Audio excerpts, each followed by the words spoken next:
Corey here. Welcome to Module 0. Just a reminder, this is a Loom video, so you can speed it up, you can slow it down, you can turn down the volume. There's quite a few things you can do. In my experience, Loom videos are quite loud. So, yeah, you might not need to speed it up because I talk pretty fast naturally anyway. So the preamble hopefully got you thinking about what we're trying to achieve here.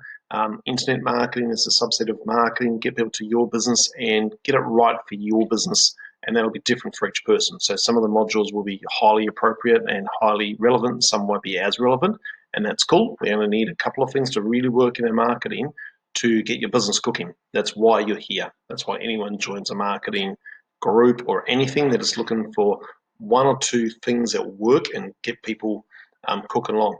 So these questions were added to the course quite late in the piece. We weren't going to have them, but they're a subset of questions I use when I work with an individual as a private client. So I thought they'd be quite useful for you guys.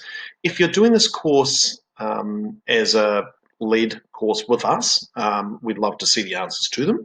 If you're doing it self-led, then just do the questions and refer back to them once in a while to help you with your mindset and to understand where you're going and kind of analyze your decision making as you go. They're just quite useful questions. I find that in small and medium business, often you don't have executive coaching programs and you're not part of a bigger picture, so you don't get access to some of the stuff. So I like to ask these questions.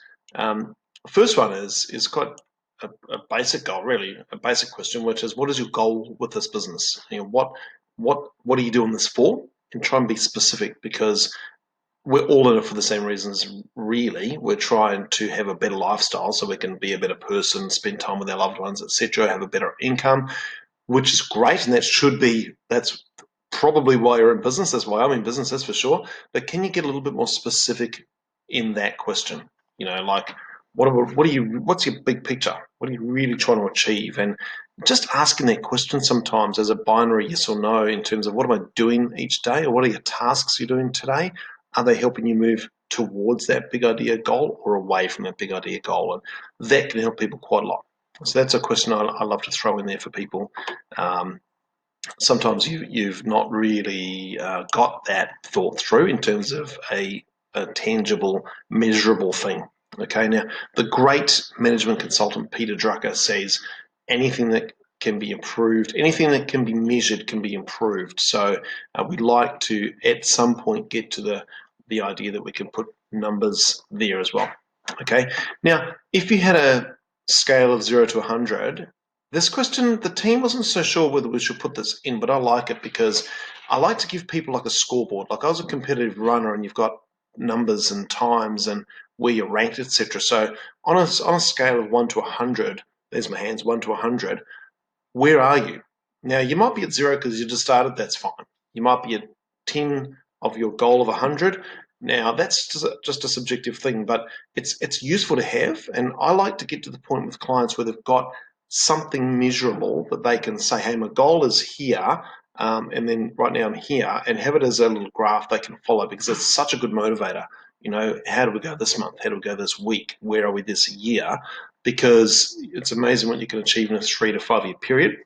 So if you've got that sort of we call it a changeometer for some people, because they don't necessarily just do their business for a revenue outcome. It's like, how many lives can they impact upon? So we go, okay, you're looking to impact 1 million lives, for example. How many are you at right now?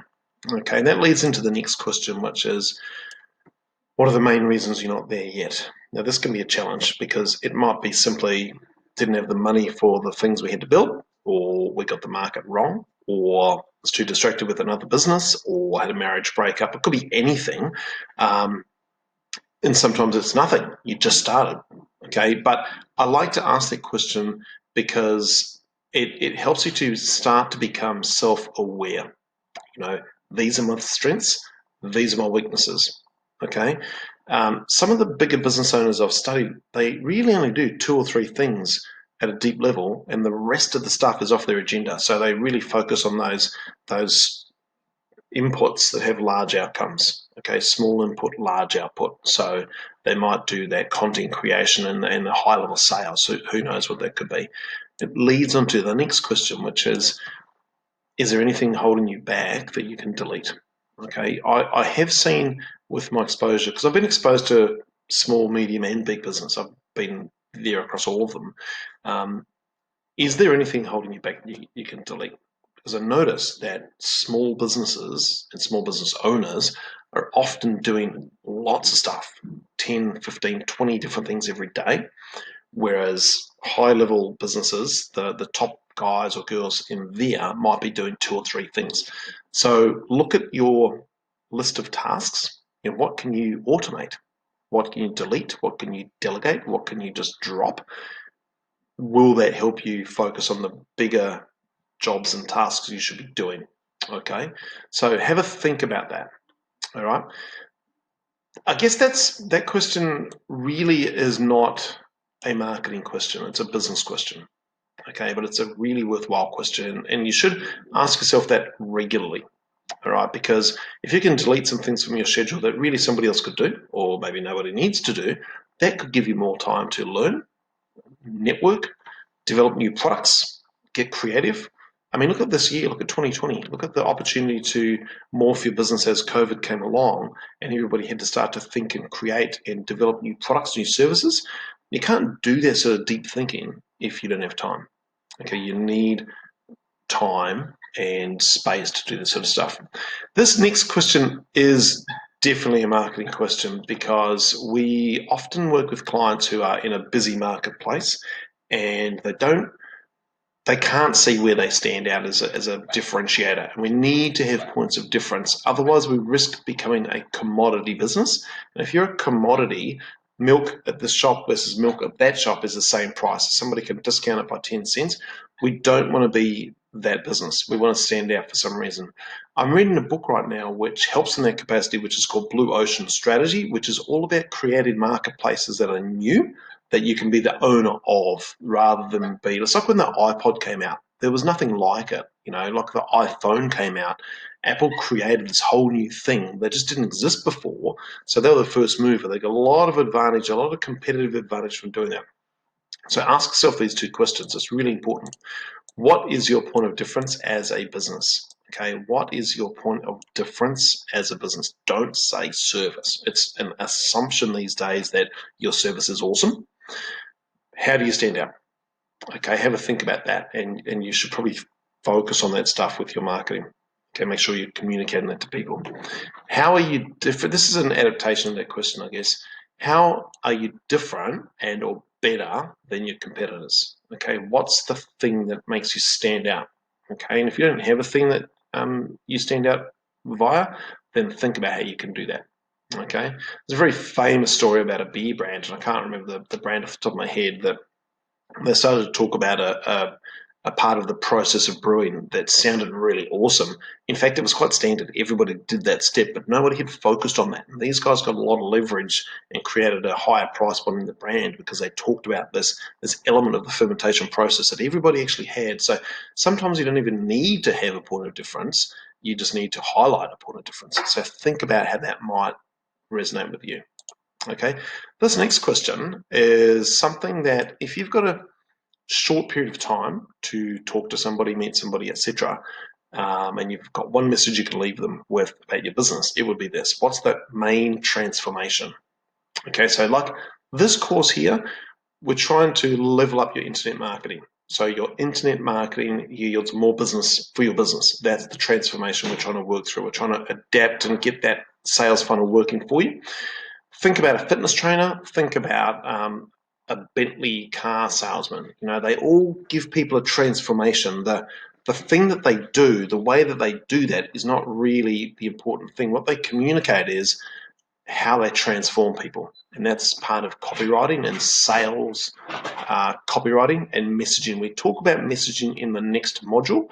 It's a really, really important module because I find if people get their marketing niche, who they work for, right, and their message right and the transformation right, that can be a pivotal point with their marketing because they really start to focus on that transformation. So have a think about that. What's that main outcome or transformation people get from doing business with you?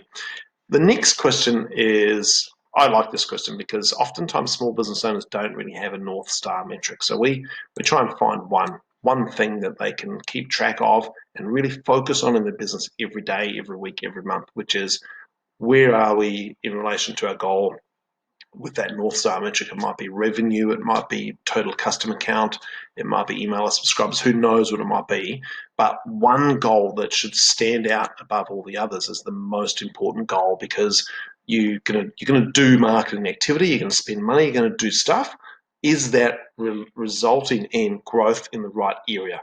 Okay, so we need to know that, like in the old days, you'd throw money into radio advertising, didn't really know if it was working. So with digital and internet marketing, you can measure things far more explicitly. So we know, yes, those Facebook ads are resulting in growth, or that email strategy is helping us get customers, whatever it might be. So have a North Star metric so that you can relate your activities and your business tasks to that thing. It might just be revenue, and that's fine. Okay, 2 questions to go in module 0. Where are your best leads coming from now? This is really important, and I'll tell you why. Sometimes people have a really good Facebook group that's getting them lots of business, and then they start to look at a few other things, Twitter, LinkedIn, TikTok, whatever, and that's time and resource that's not been spent on their main thing. Sometimes I see people investing half their time in activities that aren't yielding any outcomes. And I think they could use that time far more efficiently on the main thing that works for them. Okay, so have a think about that. Where are your best leads coming from in your business at the moment? And can you do better in that area before you look at the next thing? Okay, that's really the crux of that question is, are you tapped out on that main lead generation area before you move on to the next thing? When you start a business, you've got this big web, you've got your business in the middle or the website, and you've got all these different ways people can find you, and you want to explore those and figure it out. But over time, you need to come back with data to say, okay, that's not working, that is. Can we take that time and resource and money and put it into that? Okay, last question before we finish up for this module is, what's the single best offer that you've ever run for your business? Okay, one of my first business mentors in a paid mastermind I was in years ago, his comment was to everybody when they started was, you've got to have an offer that converts. Okay, an offer that you put in front of people that just works every time. For example, might be a free warrant of fitness for your car. Okay, it's a pretty good offer. You're going to turn up and bank that, and they know that a certain percentage will need work done, etc. It might be come to our cafe and get a free coffee, no questions asked. It's a pretty good offer, and they can just put that in front of people, and they'll turn up, and a percentage will become customers. Just think about that. What's the best offer you've ever had? Oftentimes, I work with business owners, and they don't really do offers. Think of ads. Right? When you write an ad across any medium, newspaper, magazine, online, whatever, email, it's got to have 3 components to work. It's got to have creative. Okay, it's got to have creative. That's the words, the images. It's got to have some tech behind it in terms of where it's put, so Google Ads or whatever. It's also got to have an offer. Okay, so it's got to hit someone's inbox or Facebook feed or whatever, and an offer has to stand out for them to go, oh wow, that's a good deal. Okay, that's a really good deal. So I reacted to one today. There's a course I've been wanting to buy for some time. It was 70% off. And I'm like, oh, I'm very aware of the contents of that course. I want that course. I'm going to act on that because the offer is too good to refuse. Now, whether I'm then in a funnel to buy other things, that's probably likely. But you've got to think about what is the single best offer that you've ever had. And if you haven't had one, can you have one? Because it makes marketing so much easier when you have a funnel that you know converts. Once you know it converts, people go, aha, I pay that, I get that. That's what an offer is. Pay that, get that. Once you know that works, you can start to improve upon that. Okay, improve the headline, improve the writing, improve the ability to put it in front of the right people, maybe extend the offer out. So have a think about that. Right, thanks for listening. That's module 0. All right, so we've done the preamble. This module is really setting you up for the next module. Module 1 is all about your messaging. Okay, it's not really a super long module, but if you do it well, it will help your business in all the future activities. Even if you just did module 1 of this program, it would help you a lot. All right, see you there.